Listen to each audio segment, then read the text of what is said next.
Hey, it's Gratu Orloff Show. It's, I don't know, March, what did you say it was? 18th? Yeah. 2022. It's episode 501. We've got noted Pulp authority and book collector, book dealer Forrest Jackson as a guest today. Hello, Gratu people.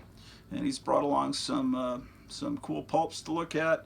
I'm in the middle of moving and everything's torn up, but he's come by and it's given me a break from moving boxes down stairs. So this is my last visit to the building here in Gratuville. Yeah. And I will go to Mount Gratu when the time is right. Yes, please. Yeah, absolutely. I plan on it.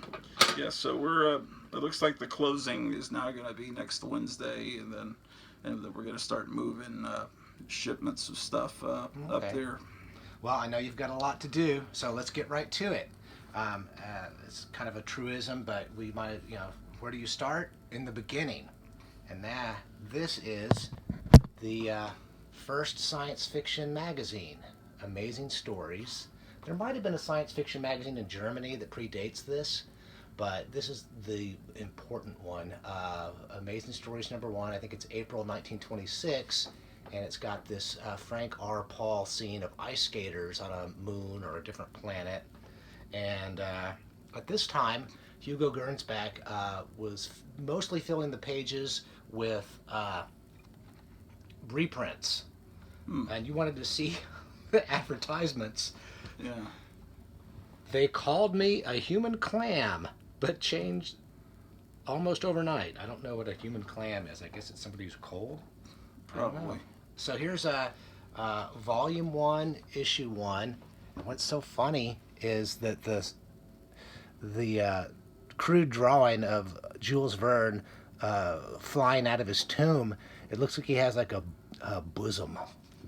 See, he's got him hanging there. So it's all science fiction before science fiction had appeared, like in all story, but it was that they might have jungle stories. Exactly. It just occasionally they would have science fantasy. Hugo Gernsback, I think he was from Luxembourg, and he here's the back cover. And he came to America with an interest in electronics and radio, and so he had a bunch of magazines he edited before this about radio, and the Electrical Experimenter, I think, was one. So that's issue #1. It's not in great shape. It's in good shape. Good. It's 96 years old. There's some rubbing here. And in the last video we did, I talked about having the good fortune of meeting a person from the era of first fandom. And so I got to buy this from him. Of course, this was 1926. It was even before his time. Okay. And he lived to age 95 or 97. He was one of the original fans, kind of like Forrest J. Ackerman. Yeah, except he did not. He was not active in the fan world. He was just a reader, a science fiction reader. You said you might bring by some fanzines from back then. Did you do that? Some. Oh, cool. Yeah, they're semi-pro fanzines. But now let's go on. I think this is issue #2 of Amazing Stories from that same haul. Oh, I've seen that cover. Yeah, and it's got a beautiful blue background there. Amazing Stories, and of course that logo is famous. And once again, it's H.G. Wells, Jules Verne, Poe. Poe is definitely public domain. I don't know that H.G. Wells was, because I think he was still alive at this time. He was alive. Yeah. What year? That's the 20s? 1926. Yeah, he was alive up to the 30s when they made Things to Come. Yeah, so, Gernsback didn't like to pay his writers. Sometimes people had to bring him to court to do it. Mm-hmm. When H.P. Lovecraft, I'll show you, he had a story in here. He had a different resolution to the problem. So here's a trip to the center of the earth. Oh, wow. I like the ad on the back. Yeah, let's see. Where do New York's missing women go? I don't know. Do they go Target. to New Jersey, Connecticut? What does it say on the sub-headline there? It's backwards. I can't read it. Oh, well, I'll read it. Enright discloses horrors of white slave traffic. It's from Police Stories magazine. Oh man, I don't know Police Stories magazine, but that's outside my collecting. The Target down the street. It's one reason I want to get out of here. Oh no. The Target down the street. They like if they see a woman go into the Target, they write on their windshield or put some little sticker so they know to grab that woman when they come out of the Target. So they're human trafficking at the Target here in Grotuville. Yeah, that's why I'm getting out and going to Mount Grottu. Well, I'm glad that you're happy with what you're doing, but personally, is that the one? I'm not so happy. Yeah, well, but you got to live your own life. So yeah, you'll come and visit. Yeah, I'll visit once. One of your Jaguars or something. I may visit twice. All right, so here's the super one. This is Amazing Stories, September, I guess 1927. It's kind of got a rough spine, and so it looks pretty good to me. Yeah, I see comics from the 1960s that are in worse shape. So this has that corpse flower plant that's turned into a man-eating plant. Now, Paul, the illustrator, could do great gadgetry and architecture. He wasn't great with human figures and faces, but, you know, I can't draw anything, so I shouldn't He does keep these bagged before you guys comment. Before we started, he took them each out meticulously out of the Mylar because he said the last time he was on, there was crinkling all through the episode. It was like an ASMR video, so he just didn't want to ruin the video. So yeah. Don't think he's an idiot that doesn't bag his stuff. Now I think that Amazing Stories must have had higher quality paper in the 1920s. I think so, because this is pretty fresh. Well, the 1920s was a time of prosperity. Yeah. Before Except 29. Not for this guy, H.P. Lovecraft. The Color Out of Space. This is Lovecraft's favorite story that he wrote, and sadly, he never properly got paid for it because Hugo the Rat Gernsback would do anything he could not to pay, and eventually Lovecraft got credit at a bookstore in New York that he could go buy books at that bookstore. Okay. I think other authors, maybe Clark Ashton Smith, took and others, they would band together and take Gernsback to court. And Gernsback went out of business with his magazines because he had to declare some kind of bankruptcy. What year is that one? I think it's 1927. So how many stories, or how far was Lovecraft into his career at that point? Yeah, he was already a professional starting in 1923. So he already had lots publishing weird tales and was just trying to branch out, I guess. All right, so here's a strange one. This one was the same issue, but in much worse condition. And I took it apart because I'm also a bookbinder and conservator, and decided that I was going to rebuild the spine, but it turned out to be kind of impossible. So instead, I interleaved each one with this micro chamber board. I got it. Let me move the camera so I can show people what you're talking about.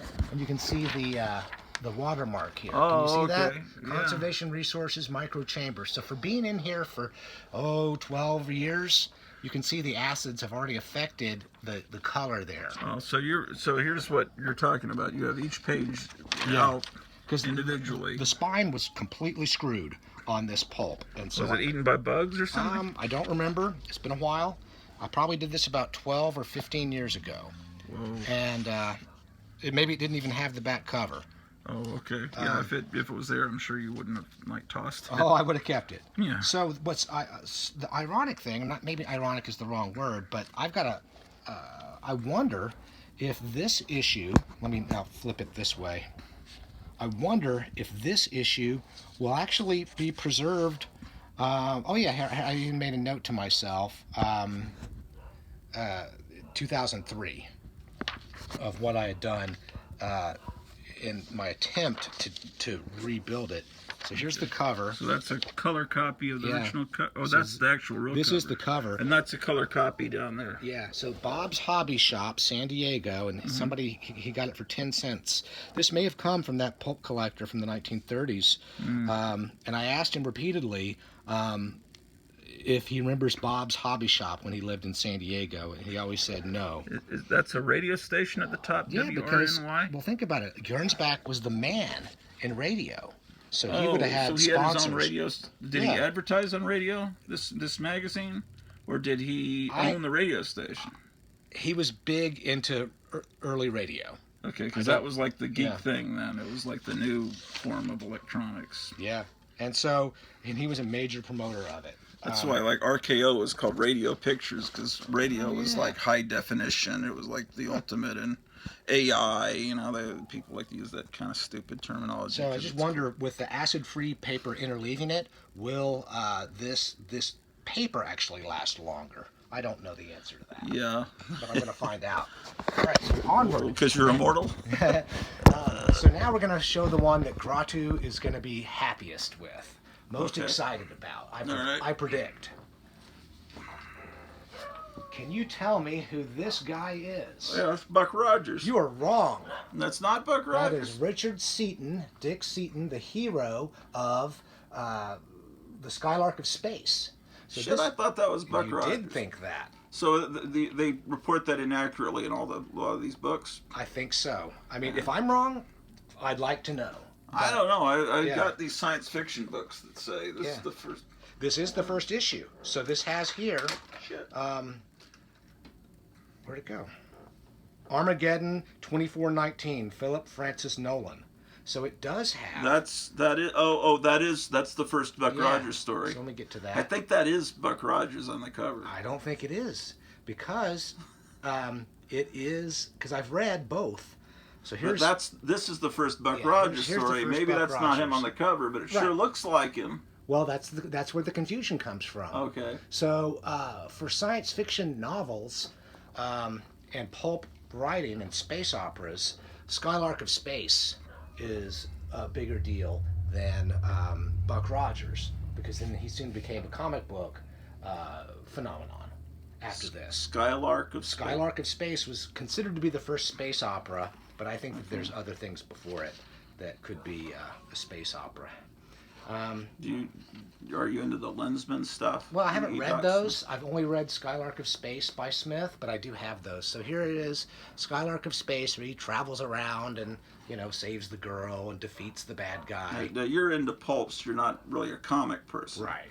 But Lensman is basically what later became Green Lantern. Oh, I didn't know that. I mean, it's the Huh. it's the same premise. Look at this. I wouldn't say it's stolen, but This valuable chart, free. what is that? I don't know what they're advertising there. Let me There's see. these a woman in bandages. I mean, I think that's a woman. She's got hips.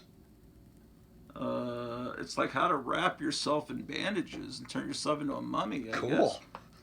Everybody had ruptures. That's all these old magazines. It's like they had trusses and stuff. I guess everyone had a hernia or something back then.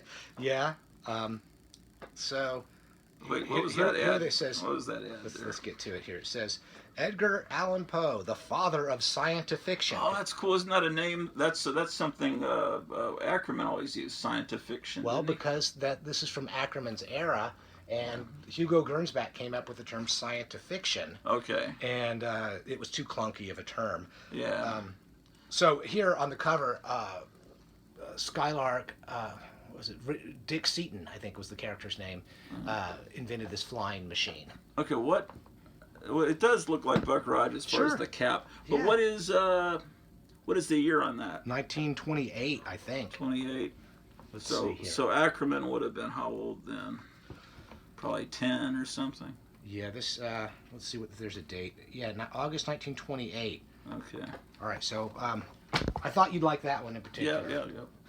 And then let's get to where the sequel is. I think I have that sequel. It's amazing to see these things in person. I guess So I this didn't- many in one place. I guess I didn't bring it, or I don't have it. I thought I had the continuation of the Buck Rogers story. I've got in a like different I've got form. like 3 different paperback versions of that story. I Here's showed them here's a a couple. dynamic cover where That's- a robot is in a coliseum fighting a lion. I wonder if that story is readable in any way now. Well, here we go with Edward Elmer Smith again. And he is the only name in this issue. Oh, no, there's David H. Keller. And sometimes they would have like nonfiction articles. 'Cause it's supposed to be, inner science taught through, Look at that, show yeah, science taught through entertainment. What year is still late 20s? Yeah. And there's a television magazine because they were predicting television. You know, television would have been in our homes earlier if it hadn't been for World War II.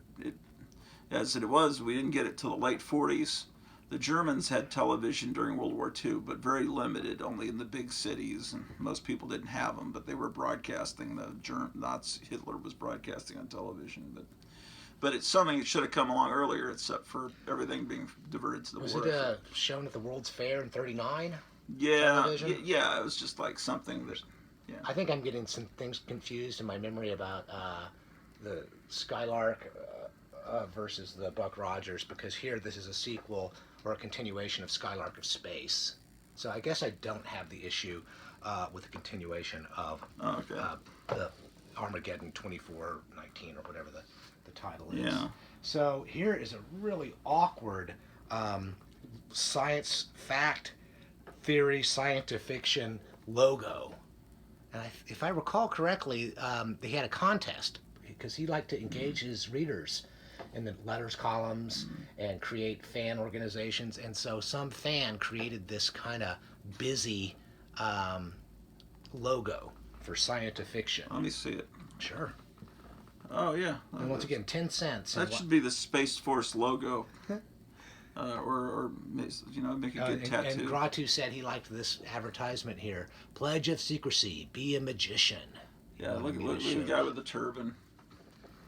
And so let's see, David Keller, Smith, Harl Vincent was popular at the time, but I think he's forgotten now. And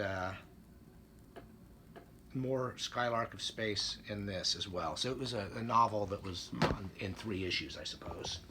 All right, now here's another super important issue where Forey Ackerman, our hero, saw this issue October 1926 in the first year of Amazing Stories.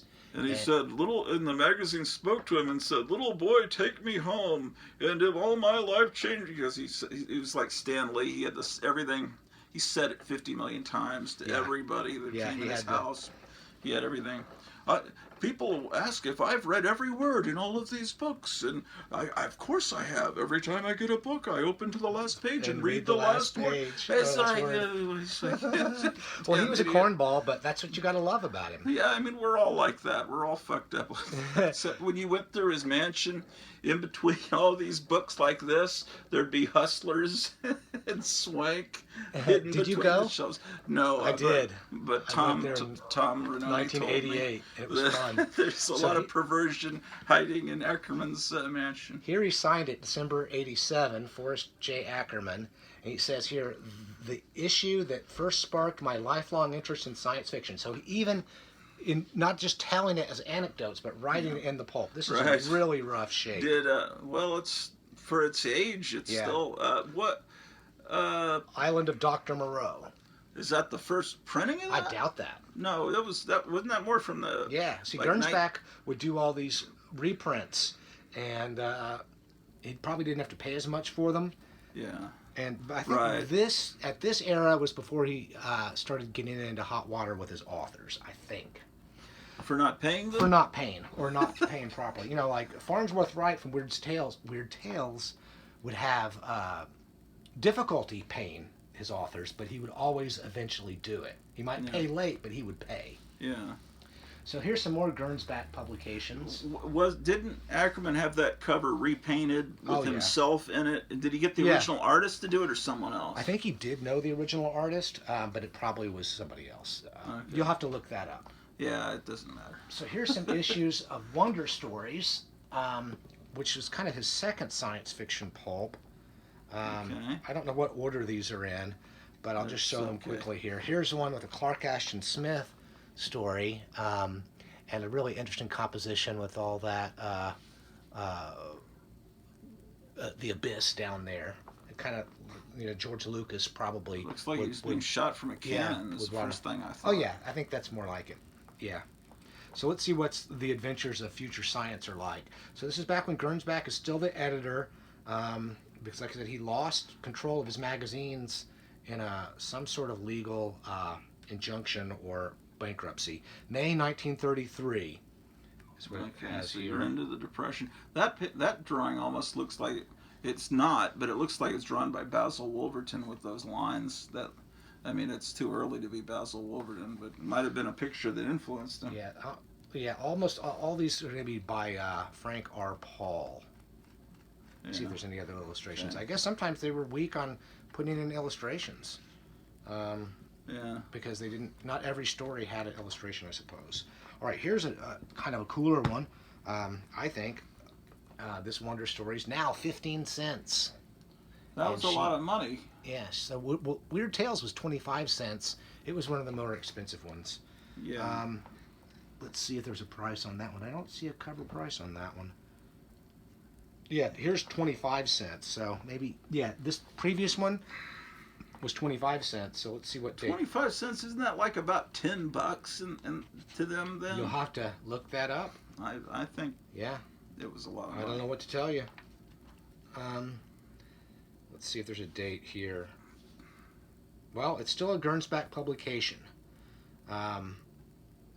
Another Clark Ashton Smith story. Also, John Benyon Harris, who was better known as the author of The Day of the Triffids, right? Sounds right. That was his real name. Let me see if there's an illustration for it.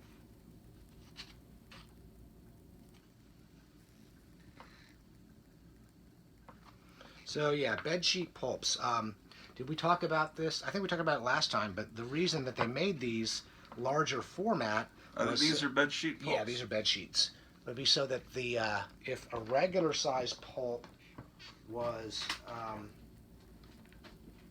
in the way of it on the newsstand, well, this has got Mylar on it, so you may not be able to see as well, but then the title would stick out above the others on the newsstand. So a regular size pulp is about as tall as a comic book of today, right? I suppose. Yeah.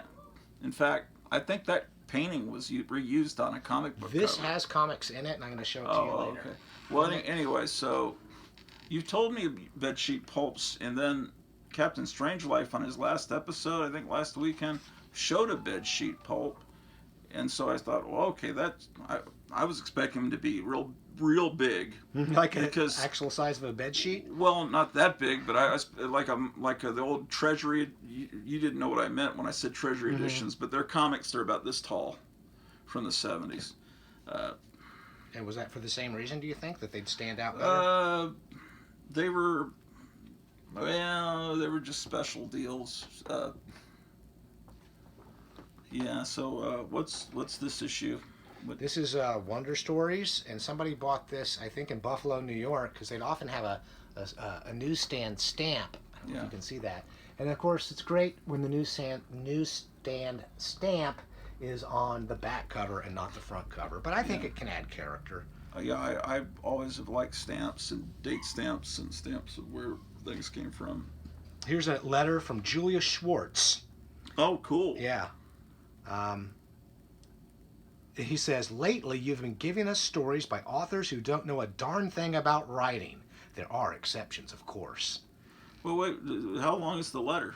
Let's see. It starts on the previous page at the very bottom, and then it's this column here. So it's about 4 paragraphs. And then he says, so he writes something scathing, and then at the end of it he says... Can we read the whole thing, or would all right, here you go. Oh, you want me to do it? Yeah. I need reading glasses. All right. Trust me, I don't know where they are, because I'm in the middle of moving. All right, I'll give it a try. Okay. And so this is Gernsback's title to introducing this letter, which I've not read this letter before, so who knows how it's going to go. Have we the nerve to print this? Editor of Wonder Stories. Mr. Miller writes in the March issue, what has happened to the science fiction writers? To me it seems that they are slacking more and more. At last it has come out. Something has happened to science fiction. And I think I know what it is. Lately you've been giving us stories by authors who don't know a darn thing about writing. There are exceptions, of course. This is a tough season. We all know that. But readers, do you know how it's affected the science fiction market as well as all other fiction markets? The magazines aren't making money agreed upon by all of us. Naturally, the editors seek to secure stories at the lowest rate possible. So what happens? A good author who demands a high rate for his stories and deserves it because of the fine stories he's written in the past sends in a top-notch story. In the same mail comes a poor story, but manages to be coherent from a newcomer, a youngster, usually who'd give anything to see his story in print. The editor, or maybe the publisher, figures it's more economical to fill up the pages with material which they can secure for an infinitesimal price than to pay the good author with his good story a good rate. I hate to admit it, but I feel that Wonder Stories is following this policy. I'd rather not see a science fiction magazine on the market if it's continually going to give us the paltry, puerile, and putrid stuff that it is publishing today. It is, as Mr. Miller so capably puts it, wholesale trash. And as you so unconsciously add, and then some. Where are your ace authors of former years? Dr. David H. Keller, Harl Vincent, Bob Olson, Miles J. Brewer, Gawain Edwards, and some of the others? So my earnest and sincere plea is this. Discontinue Wonder Stories if you intend to keep giving us the worthless stories of these past few months. And when good old prosperity returns, revive a new and better Wonder Stories, like the issues from 1929 to 1930. Then science fiction will be worth reading about, worth talking about, and worth thinking about. Your present stories are printed with mud. What do you intend to do about it? Have you the nerve to print this? Julia Schwartz, New York. And then there's a reply. I wonder how old he was then. He was a teenager. Cool. Yeah. And so that logo that you showed is now used on every cover. Let's see. Is that no, that's not. That's different. It still has the same shield or look, but it's a different logo, and it looks like it's a radio microphone. Oh yeah, show little. Yeah, I thought that was the same shield. It's the same a Gernsback publication. So not long after this is when he lost control of Wonder Stories, and I think was it Charles Hornig, teenage editor of Wonder Stories, and they also called it Air Wonder Stories. It had title changes. Yeah. And we'll talk more about Hornig later. So that is, here's one last bed sheet I have. Oh, look at that. Yeah, from Unknown Worlds, That's 1948. Kelly Freas, right? I think it is. No, it's Ed Cartier. Is it pronounced Freas? I always said Freeze all my life. Ed Cartier. Oh, doesn't it look like Kelly Freas or Freas? It does, Freas. And maybe Cartier, I'm pronouncing it in the French way. Maybe it could have had an anglicized pronunciation. I wonder if he was an apprentice of this artist. Oh, wow. From Unknown Worlds. So Unknown was a kind of a fantasy and science fiction magazine that had great authors. This It's one has... real dignified. Look at the back cover. It's not an advertisement. It's just kind of dignified looking, from Street and Smith Publications. Yeah. Now, I think that maybe this was kind of a catch-all. It's got poetry in at it, the too. end of it, because I think Unknown was out of business by 1948, so this is probably some kind of reprint. Some of the printing is not kind of little splotchy in the black ink. Saturated. Saturated, okay. Yeah, here's Theodore Sturgeon. Oh, yeah? Look at that. Yesterday was Monday. So, like I said, this might be reprints from and Unknown. It says an anthology of modern fantasy for grown-ups. Yeah. And it's 25 cents. So, here's a bad dog-eared page. No, because it'll break. Oh, will it? Yeah. We're talking about this dog. I don't know if you can see it, this dog-eared page. And if you undo that... Are you sure? Well, you don't want to risk it. It can break the fibers going back the other direction. And that's what's scary about collecting something that's 100 years old. It's such a responsibility. Robert Bloch. Yeah, here we are. Look at that. It's a vampire thing from Robert Bloch. Can you get a close-up of that vampire illustration? I can try, but I can't really crack it open. Oh, I don't want you to break the spine. So I have a couple of more pulps to show you, and then we'll move on to a different topic. So I'm going to just leave these in the plastic. I was amused by this because Dime Mysteries became a Weird Menace pulp magazine, and then they kind of dropped the Weird Menace themes. And in the 1940s, it was still a mystery and detective magazine. We have Dime Mystery here, and then this is a cool cover where The skeleton hands are there. But if you'll notice, it's 15 cents. Dime Mystery Magazine. So something had changed. And I guess this is in the 1947. Yeah, they probably get in trouble with the post office. Obviously, they changed their name of the magazine. I don't know. Well, here it says combined with 10-story mystery. So they were condensing. Okay. Where's the one that had... Oh, yeah. There's another one here. And this is one that you'll want to see here. Yeah, I always thought that was a comic book. So here it I've is. seen the cover. An Avon publication, issue number 1, and it's Out of This World, Pulp magazine, with a robot monster-looking guy menacing this blonde wearing a red dress. They often had red dresses. Yeah. So this has good authors. It has Ray Cummings, A.E. Van Vogt, Lester Del Rey, and others. Is that I always thought it was A.E. Van Gogh. No, it's Van Gogh. Van Vogt. Vogt. Mm-hmm. Lester I've Del never Rey. heard it pronounced. I've read it thousands of times, but never heard Mac it. Reynolds. Oh, look! Can you show that illustration? But then for Gratu, I'll skip ahead and find a comic book section. Okay. Oh yeah, there are comics in there. What? When did this come out? Gosh, I want to say it's around 1950. Okay. Yeah. Let's see here, 1950. All right. Yeah. So the special story section, illustrated in full color. Illustrators are Jay Kubert. Joe Kubert. Well, it says J Kubert. I wonder if that's Joe or someone related to him. Oh, here's Gardner Fox writing Crom the Barbarian, so it's obviously a Conan knockoff. Mm-hmm. And so let's show Let me the see camera. the Kubert art, see if it's the same guy. I'd be able to recognize it. Is that the... It probably is, because that was Okay, show them. It looks like EC art. This is It's before from EC, isn't it? Yeah, same time period. So pulps didn't often have color sections in them, but I guess comic books... Here, let me get the camera and I'll show them. Comic books were more popular than pulps at this time.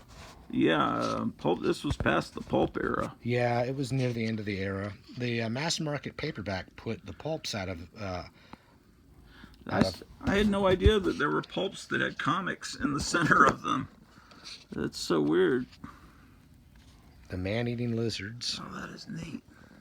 You can probably find this online as somebody scanned it in. Oh, yeah, sure, but it's not as much fun as seeing the original. And smelling the pulp paper. Yeah, yeah.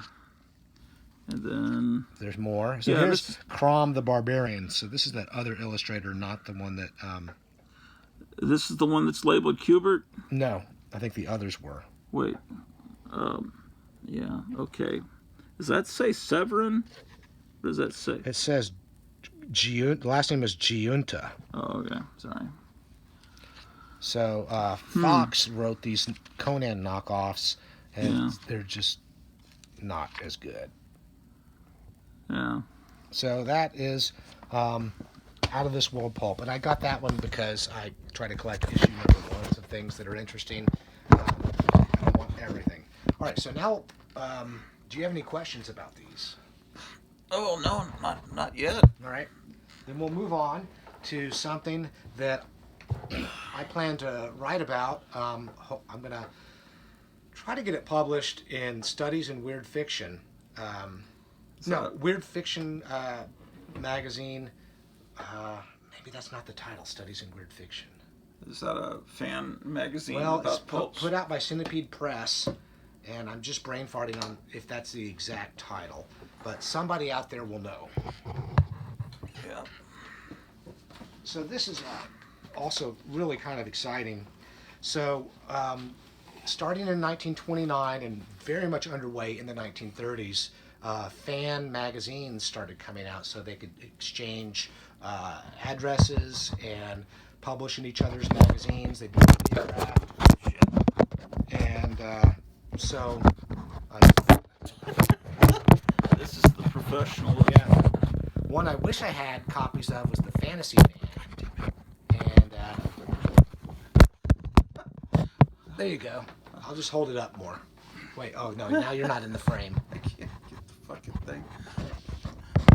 I need to show people what. It's really, I Rigged it's up. being held up by this lamb or sheep or whatever. It's a lamb. So that's what's holding the phone up. Because that's professional tripod. Maybe that it's called Weird Fiction Review, not Studies in Weird Okay. Fiction. I think that's right. So I want to sounds write good. about this guy named William Crawford, and he was a correspondent of H.P. Lovecraft, and he was known as Hillbilly Crawford. He lived in, I guess it was rural Pennsylvania, and he put out magazines like Marvel Tales and Unusual Stories, and these were what you call semi-professional fanzines because they was actually trying to make a profit. Most fanzines were just for sharing. Yeah. If you paid a quarter for it, then so be it. You know, you could get on the mailing list. So here's a neat one that I've got in this micro chamber enclosure. Oh, wait. Yeah, I'll show it. So here we have Marvel Tales, March and April. This is probably 1934. Issue number 4. It's got a lot of glare on it. Yeah, so it's got a 2-color cover, and the authors are Lovecraft, Miller, John Bunyan Harris, and Amelia Reynolds Long, and George Allan England. Are they original stories? Yeah, so what happened is if Lovecraft's story was rejected, The Doom That Came to Sarnath probably was published in an amateur magazine in 1919 or around then, and so this would be a reprint. So Lovecraft would submit these stories that he had originally published in amateur magazines in the 19-teens and then try to get paid by Weird Tales, but Farnsworth Wright was quick to reject stuff. So Lovecraft figured it was not something he could sell, so he gave it to Crawford, William L. Crawford, to put in here. Gave it, not sold it? Right. Okay. So any of these stories that were not, that they couldn't sell, they would give, just to get them out there. So they're kind of crudely printed.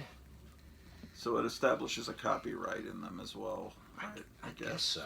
I don't know that they were considered. Yeah, it's Here's almost really, like a photocopy. really weak kinda. illustration, but this is higher end than most. Most fanzines. Yes, I mean by the 60s they were all done mimeograph with the purple ink, and this is a little higher quality than that. And it looks like an advertisement on the back for some kind of headlight reflectors or something. Yeah, to repair. So they've Auto got an repair of actual some kind. advertisement. Yeah, and a spine here, which I think most fanzines did not have a spine. That's cool. So Crawford was an overeager teenage fan That was done by a teenager. who had a printing press. How many do you think exist out there of that? These had probably a print run of around 200, if I had to guess. Whoa. Most fanzines were smaller print runs than that, but he was trying to make a living at it. But the amount surviving today... It's impossible to say because that pulp paper is so bad. Well, plus, you know, someone may have saved it, but would their descendants save it? Yeah, I don't know. So I got a good deal on this one. I think I paid $25 for Fantasy Magazine. Okay. I've got it in an enclosure here, and it's kind of a famous What issue. does that enclosure do? It just keeps It's acid. free? Yeah, Okay. it's an acid-free thing. Oh, that's pretty neat. Fantasy Magazine, 3rd anniversary issue, September 1935. The Challenge from Beyond. 10 authors, all stars. So the deal with this one is he made a round robin kind of story contest of sorts. Not a contest, but it was a game. So the science fiction story. Oh, has and a Julius top- Schwartz. I'm Yeah, so sorry. that's okay. Julius Schwartz is the editor there. Yeah. So he was a teen fan. I'm sorry to interrupt. No, that's you. okay. He was doing a contest. It was not so much a contest as a game, where he came up with the title, The Challenge from Beyond, or some fan did, and then he gave it to famous science fiction authors and famous weird fiction authors to make up a story. So the science fiction authors are Stanley G. Weinbaum, Donald Wandry, Edward E. Smith, Harl Vincent, and Murray Leinster. And so they would pass off, like somebody would write the first installment and then send it on to the next author. The fantasy authors are C.L. Moore, A. Merritt, H.P. Lovecraft, Robert E. Howard, and Frank Belknap Long Jr. And Yeah. so those are all big names. Yeah. And so the funny thing is, the Lovecraft character is, studying in a library and doing all these sit-down things, and then the installment was sent on to Robert E. Howard, who's immediately, taking out broadswords and making it an action story. Well, how much does each author add? How many pages? Not much. I mean, it was something like 800 words. That's kind of a I guess. would do that with friends in junior high and high school. We'd write for a little bit, then we hand it to the next person. They'd continue on with the story just during class. And when I was teaching, I had students do that. I'd pass your story to the next person. Okay, read what they wrote, and then start adding. And I gave them a certain amount of time, and then they had to hand it to the next person. You were doing the same thing. Yeah. Here's a little installment. A. Merritt extends his congratulations to Fantasy Magazine on its 3rd anniversary. So he was kind of the most popular of these authors in terms of the book publication. So it's just a little ad section here.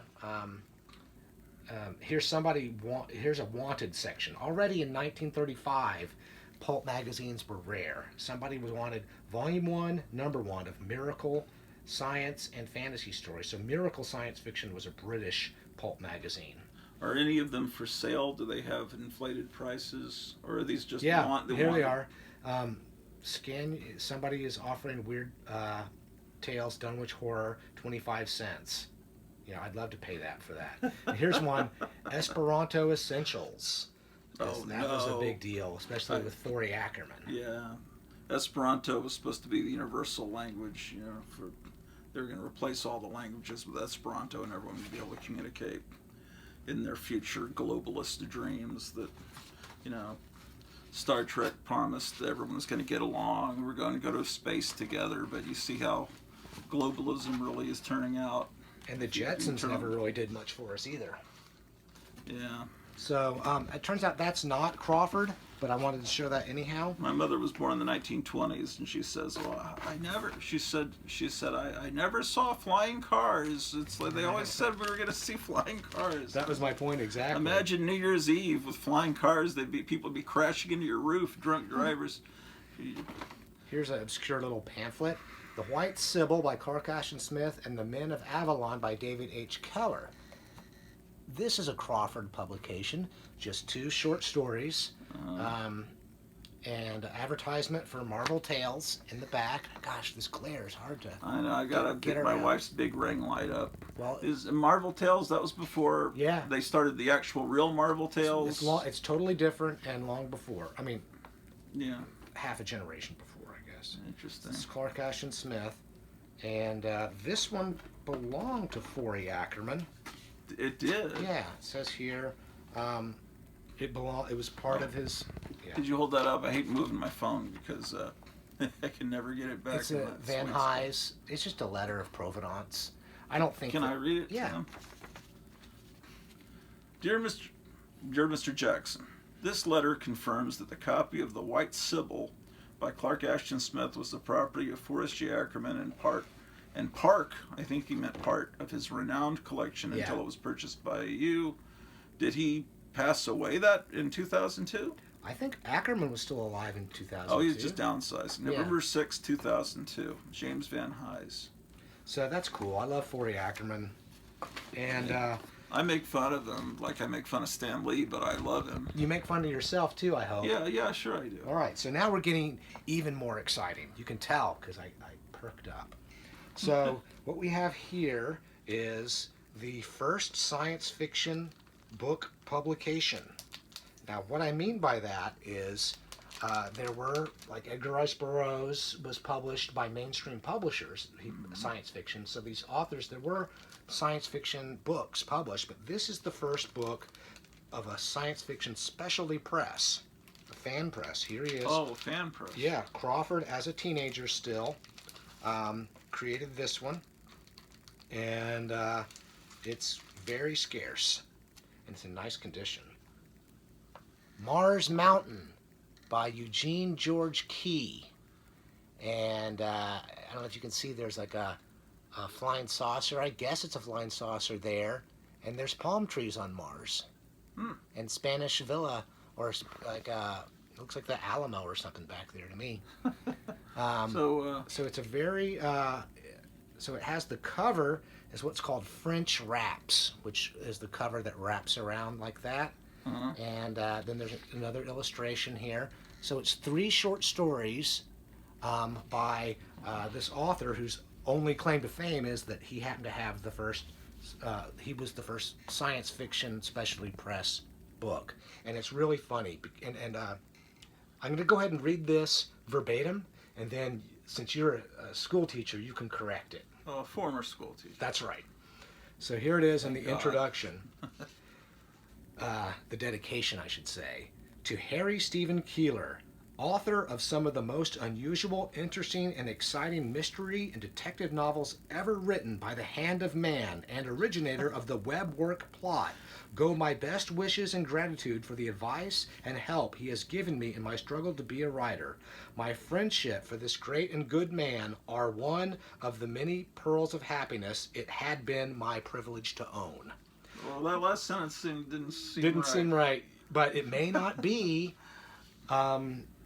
Eugene George Key's fault, because Crawford was such a bad typesetter that he's possibly even practically illiterate.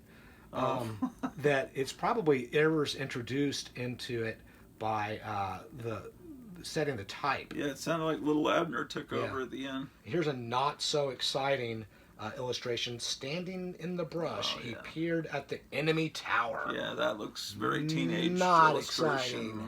Not any kind of cool science fiction illustration. But the neat thing is, it's bound like a pulp. Yeah. So it has a pulp spine. What year is this? You may have told us. 1935.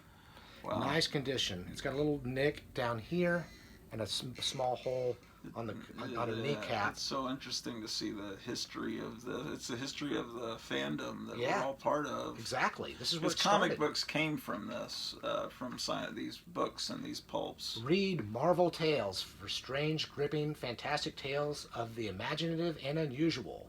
15 cents per copy. I mean, all the classic writers of comics from the Silver Age and the Bronze, they were reading these as kids, and so this is where everything comes from. This one is the paperback issue. I've read various reports on how many copies were printed, but it's got to be 400 or less, and there were 100 copies bound in hardcovers, and I wish I'd have gotten one of those, because you can't even read this. The type goes all the way to the inner margin. And so, because it's stapled here, you can even see the rust bleed through the staple. So it's stapled, it's bound like a pulp magazine. I don't know if you can see that in the glare. So, but it's not known for its literary quality. Speaking of literary quality, here, let me get this in here. So the dedication to Harry Stephen Keeler, he's like the Ed Wood of mystery writers. So here he's saying that this phenomenally kooky mystery writer was his big inspiration. Okay. Now, he's not as inept as Ed Wood, but they call him the Ed Wood of mystery novels. Could that be sarcastic? I don't think so.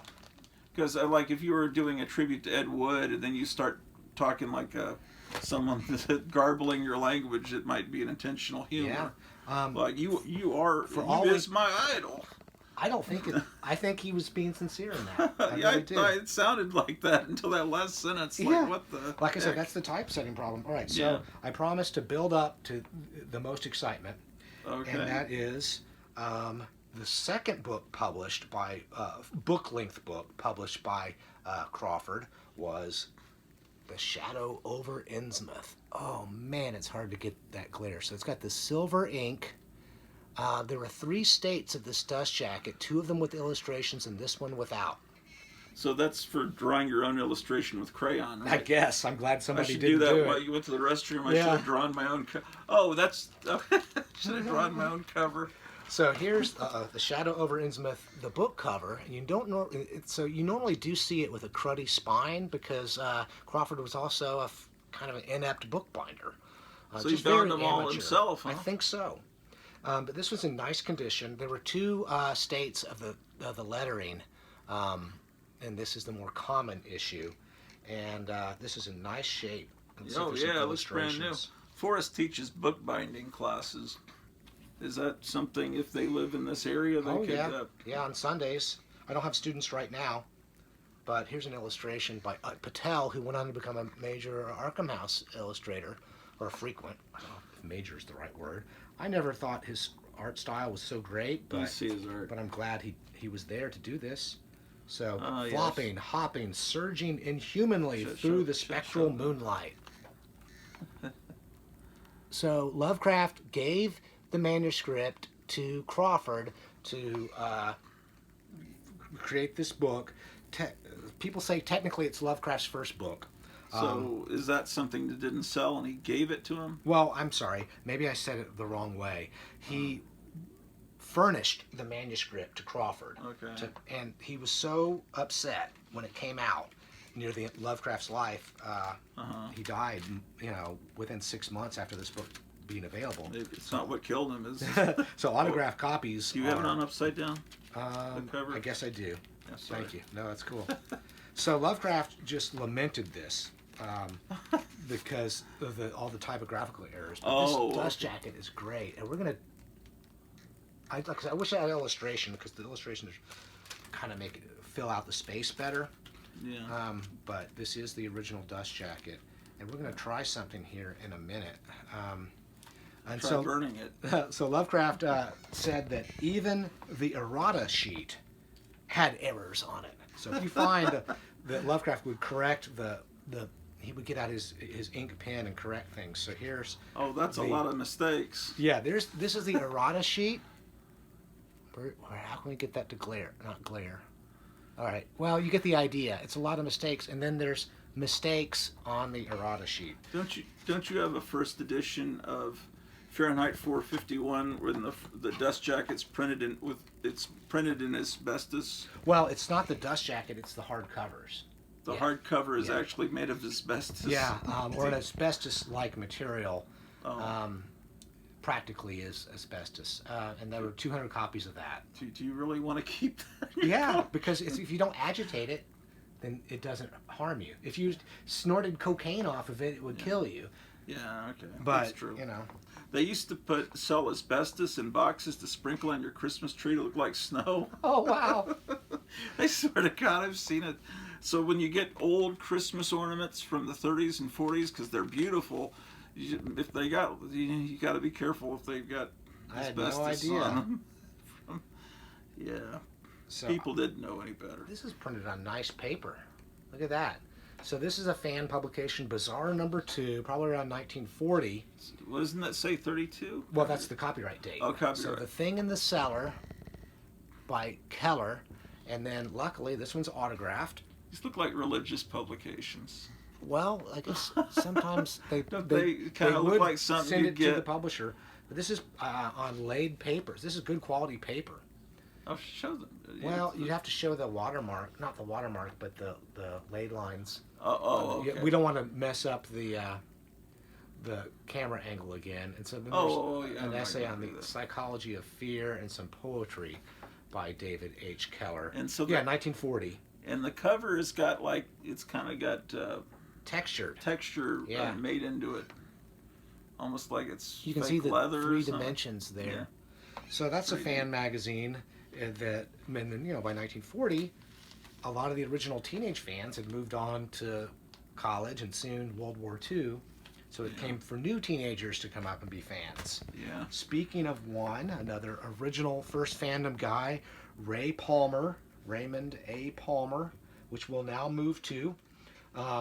If you have time. Is so familiar. I've got time. He was a major player. And maybe he's the one who took over for Wonder Stories. Y'all don't have to fact check everything I say because my memory is shot. But he became a teenage science fiction magazine editor of Amazing Stories eventually. So, and then he's the one that a lot of people despise because he promoted what's called the Shaver Mystery. Do you remember that?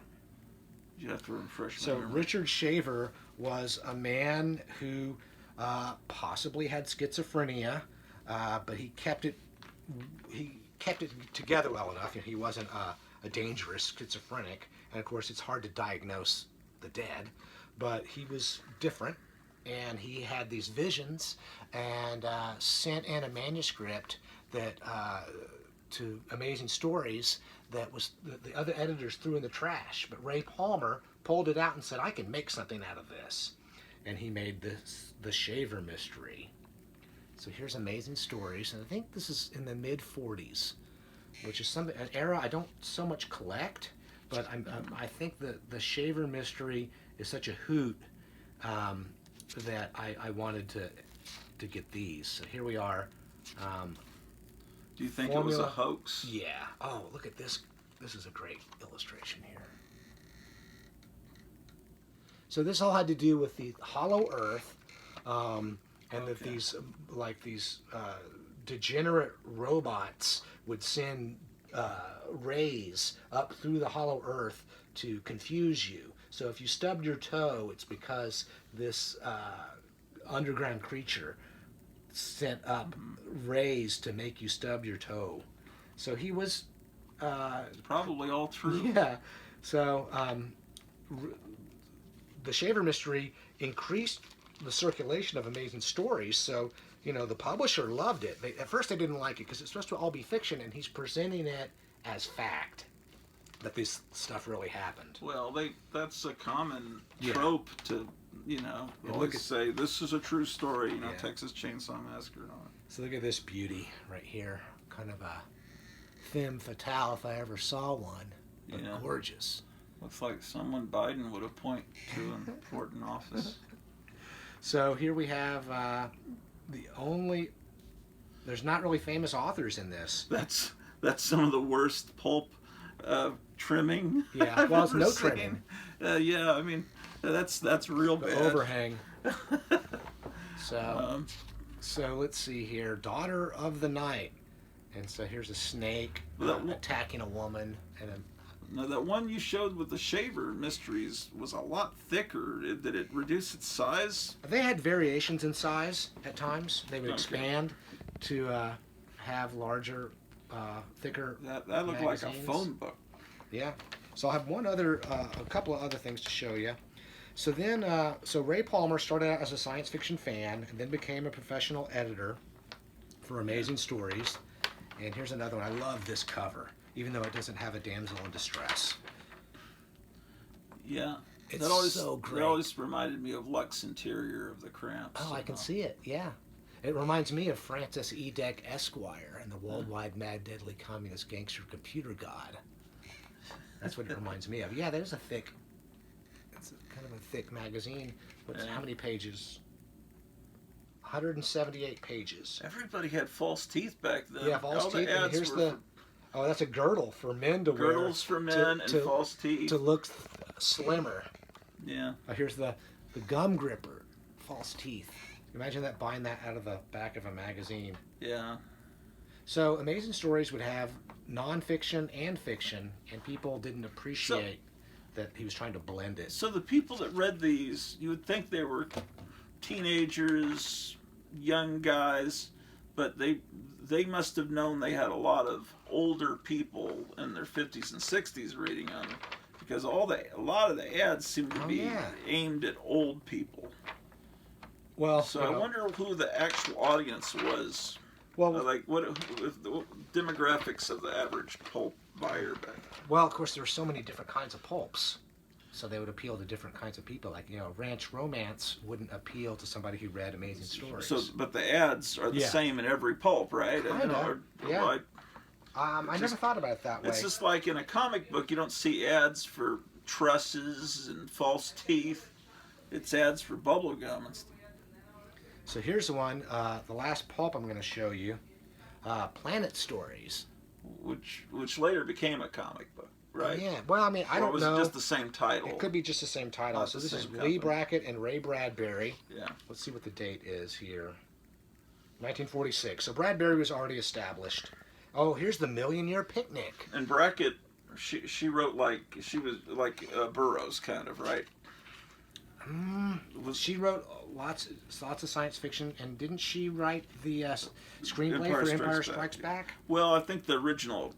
I think she passed away, but she was hired to do the original treatment. I think the final screenplay was maybe someone else. But Well, I hope it wasn't George Lucas.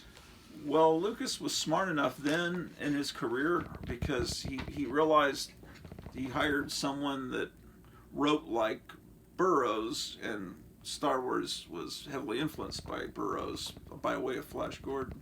I do like the first 3 Star Wars movies, so I won't talk too much shit about George Lucas. But oh no, first 3 are great. Yeah. Well, third one has some problems, but it's still Is it great. because it has Ewoks? Yeah, that. And I didn't want to see the Death Star again. Of course, they've done it a million times since. It's just then. so sad. I wanted something new. It's really sad what's happened to that. All right, so then Oh Palmer got away from Amazing Stories and made his own publishing company called Amherst, and he kept going with the Shaver mystery. So here, I think this is the Hidden World #1, I think, and here it is. So he reprinted the stuff from Amazing Stories because he was still buddies with Richard Shaver. I love that guy. Well, get a close up of the nose on that. Is he an alien? What is he? He's probably an underground kind of guy. Underground guy. But by this time, Ray Palmer was into flying saucers, so I'll get into that topic next. Here's also 1961. Yeah, that cover looks like that looks kind of amateur. It looks like the cover on a dirty book. It looks like this is the same publisher that would have been printing pornographic books. They did print a little bit of pornography. It has, they look. They have that feel. But not a lot. It was mostly science fiction. And actually, it was is it called Greenleaf?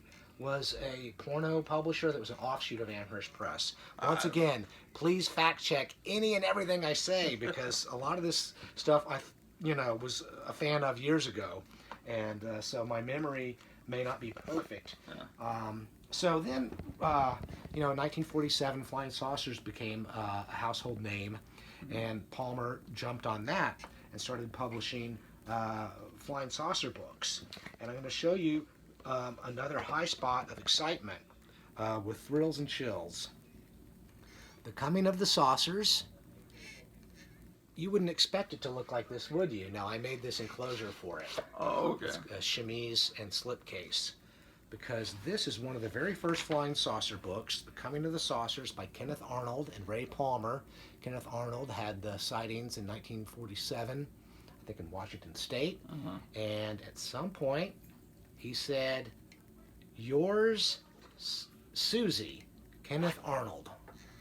Oh, so this belonged to Susie at one time. I can't get the signature to show. There you go. Okay.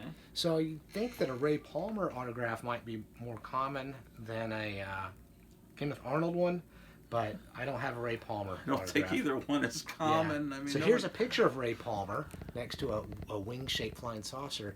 And Ray Palmer, he was run over by a automobile in his childhood, and it broke his back. And he had to spend like 2 years convalescing from that, so he never grew to full height. He was this kind of hunchback, dwarfish guy, but he lived semi-normal. He was in a lot of pain, but he had a family, and quite frankly, he was a major influence on the 20th century because he was the main popularizer of flying saucers. And whether you think flying saucers are real, they've had an enormous influence on our culture. Did he come up with the term UFO, or was that the government? I don't know. That sounds like the government. Now, the word flying saucer came from a newspaper article written about Kenneth Arnold's experience. But I don't think either Ray or Kenneth Arnold came up with that. So that's another one of your interests. This UFOs. is a real treasure to me. Yeah. So I made the slipcase. So here's a couple of more flying saucer books from Amherst Press. So Palmer was also interested in the occult and spiritualism. He was trying to unify hollow earth theory, UFOs, spiritualism, and just trying to make a buck at the same time. Yeah, they've always heard flying saucers come from the hollow earth. Yeah.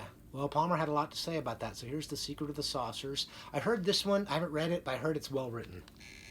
And it's To Billy from Mother, June 1957, with much love. And she showed this to my mother because she loves flying saucers. And she was a big flying saucer fanatic in 1957. When she was a teenager. And then here's Flying Saucer Pilgrimage. So a lot of these are contactee books that, you know, you can't really put objective belief into it, even though they're trying to put it across as real. But I don't claim to know all the answers. It may be that they're little green men from outer space abducting people. Hasn't the government admitted it in the last couple of year or so? It may be just a semantic difference, but the way I look at it, flying saucers are real. Yeah. I'm sorry, I said that backwards. UFOs are real. Yeah. Flying saucers, I don't know. It's just a question: are they coming from other planets or other dimensions? Yeah. Or under our Earth. I saw a YouTube video that was kind of convincing about it being humans from other, like humanoids from other dimensions, but I don't know enough about physics to explain it. But the person had a good take on it. So near the end of his life, Ray Palmer put out The Secret World, Volume 1. There was never a Volume 2. He was still going with Richard Shaver. And at this point, Richard Shaver had become an artist. That one. What are these supposed to be? So he would take these rocks, like geodes or whatever, and then he would cut them in half, and then he would look and see what kind of humanoid faces. There was one with like boobs. Where was that? I gotta find it. Yeah, it was on that page. All right. So, like, here's an example of a rock that he would pick up, and then he thought, like I said, the dude had schizophrenia or something like it. Schizoaffective disorder, I don't know. And so he claimed that he would really see these faces and things. Is that it? No. Could I flip? I won't damage it. Yeah, this one is not as damageable. So he would see these faces in these rocks and then accentuate them and make paintings out of them, and like shine lights, like reflective lights on them, and then make a painting based on that. Here. Yeah. You want to hold it up to them? So it's like a Venus over there. So he cuts open a rock and gets that image. Well, now this might be that he's projected the image in some way and then painted it. Okay. Yeah, and painted human faces on it. And of course, these are all the work of the D-Rose, the underground monsters that control us all. Now, the good news, what are they called? The D-Rose, for degenerate robots. D-Rose. So, yeah, wow, is this stuff in print in any way now? That's why I brought this up. Oh. Because that's the question. Adventures Unlimited Press put out a compilation here. Wait, I've got that book. I remember Lemuria. I have that book. Is that all this stuff? Yeah. Is that a reprint of all the Shaver mysteries? Yeah, that way. Well, not all the Shaver mysteries, but that way you don't have to read the crumbling pulps. You can read. Shit, I have all this and I didn't even know it. That's why. What happens when you have too much stuff? So this came out in 1999. Once I get up there in Mount Gratu, I'll read all my books, or I'll read the last word in each one. Yeah, because you're gonna have your own Actor Mansion there. Well, it won't be as good as Actor Mansion, but. All right, so I have one last thing to share, and it was this month, 25 years ago, that the Heaven's Gate suicide cult left the planet. And I remember that being such strange times. And so my friend Rodney Perkins and I wrote a book. Wait, was he in town last week? No, he didn't. He was supposed to come to town today. He did not. Cosmic Suicide, the Tragedy and Transcendence of Heaven's Gate. Get a close to that. Yeah, I've got a copy of that. Well, I expect you do. So, how many were printed of that? We printed 2,000 of these. That's There's good. the representative.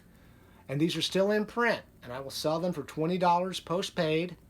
And Is it not that they should do this, but can they get it from Amazon? I'm just curious. I don't think so. They can get the Kindle version from Amazon, but Yeah. I don't think Gratu Orloff No, fans if they watch are my fans show, of they Kindle. would not have Kindles. So, but if you want to buy it on Kindle, please do. I'm selling them directly. And then you can have them slabs, so you never have to read it. You can just be encased in plastic forever. Well, so I'm not going to say this is the best book on the topic, but for the books that came out in the first year, it was the best. How long after that did this come out? We got so they killed themselves in the third week of March 1997, and this was out by the end of July. So, Refresh their memories. It was like a cult based that they believed that there was a planet that was going to come by Earth, and that yeah, they were going to commit suicide, and their souls were going to be taken up by this flying saucer behind some yeah. planet. This is what happened. Planet Is X or that something. on Coast to Coast, somebody claimed that there was a unidentified object behind the Hale-Bopp comet, Right, which was the comet. showing in telescopes at that time. And Rodney Perkins, the primary author here, and great guy all around, he did some investigative journalism and found out that somebody had then put fake, had made a hoax, had like turned the the telescope image, and then put in these extra things. So Marshall Applewhite, the Heaven's Gate cult leader, used that as an excuse to convince his fellow Star Trek fans. Star Trek fans and cult members to kill themselves, which nobody was coerced. It wasn't like Jonestown. And when they came to Dallas a year or two before then, halfway through the meeting, their presentation, they said, hey, if this message is not resonating with you, feel free to leave. It won't hurt our feelings. We know this is not for everyone. And so they were encouraging people to leave because they're focusing on people that they can get in their group. Yeah. They were not very sinister. They did have a mass suicide. But they didn't hurt other people. Yeah, they Didn't were not. they wear uniforms and like Nike shoes or some kind of thing? Yeah, black and purple were their big It was colors. almost like a Nike ad. They were all covered up by sheets, except you could see their little Nike shoes. So they were way out there. Now there are people who object to using the term cult. I know a lot of scholars want to say new religious movements. So if that's your way of being politically correct, that's fine. And they want to use the term cult for more sinister groups, but they were a cult. Kind of sinister. Was it the Nike thing? Because wasn't Nike the goddess of victory? Or did they think it out that? For all I know, they like the swoosh on the that looked like a comet. Yeah, the Hale-Bopp. Yeah, and so they did such a good job of killing themselves that a lot of people don't remember them at all. Like, if you ask younger people... Can you get the tapes of that, the Applewhite talking on YouTube? Is that probably, still up? Yeah. I mean, I don't go looking at that stuff because, Because you wrote saw it 1,000 times. Wrote the book. About the book is still in print. You can get it on eBay. My username is Penta Radio. PENTARADIAL. Penta Radio. Do you have old books for sale on there? At this moment, I don't. I only have my own publications, but sometimes I do put up horror and science fiction rarities, not pulps, because I keep them. I don't sell them. Mm-hmm. But if I have duplicates of something, I might sell it. So you have a bookstore over in Dallas? Yeah, Rosedale Rare Books. It's located in a gun store. Yeah, antique gun store called Jackson Armory. I'm not there very often, to tell you the truth, but my business partner is there right now, and oh my goodness, I gotta go. Is it time to get It probably is time to go, because I gotta get back to Dallas. Okay. Yeah. But I want to say to everybody who's never been to Gratuville that you missed out on one heck of an experience. But there's going to be more room in Mount Gratu, so that'll be a different experience. Are you seriously going to come up there? I'm definitely going to come visit you. Yeah. Cool.